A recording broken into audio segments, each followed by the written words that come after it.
guys, magandang tanghali o hapon na pala.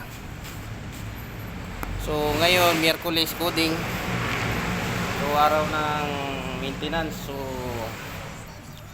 ang ginawa ay naglinis ng throttle body, change oil ng sa gearbox yan ba yun, no? Gear oil. Tapos mamaya yung engine oil ako na lang kasi nandun sa bahay yung langis eh. So kailangan laging check maintenance para maganda ang performance. So ito nga pala yung karusa ko na ano, pang hanap buhay. Katuwang sa buhay, paghahanap buhay.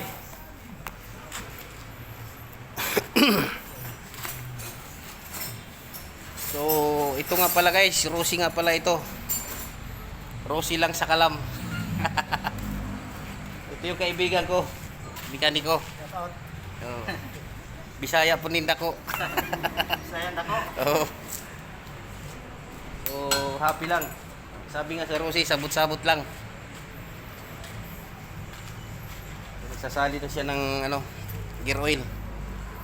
Sabot-sabot lang. Ito nga pala guys, yung karosa 200cc na ano na siya, FI. Di ba may 200 natin ito na carb type? Yung Ros- ano, Oo. mga ano lang. Ito ano na siya, If FI na. Oh. Kaya maganda siya, matipid na.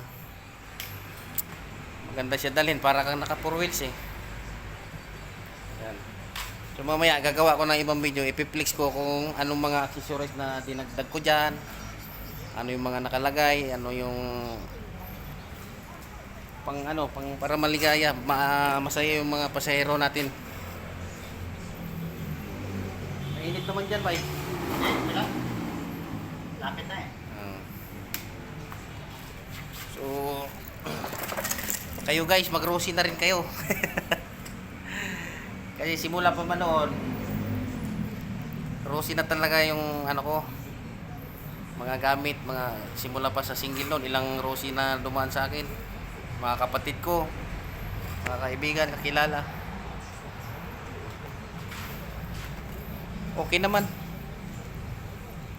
Kahit anong branded nga dyan, nasisira eh. Ito, depende lang din sa paggamit.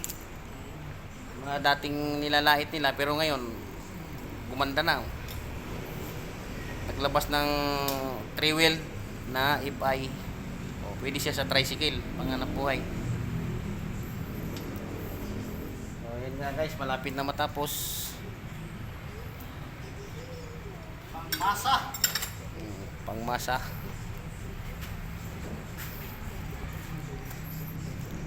So, dito na lang muna guys, no. Mamaya, ipiplex ko kung ano yung mga naidagdag doon.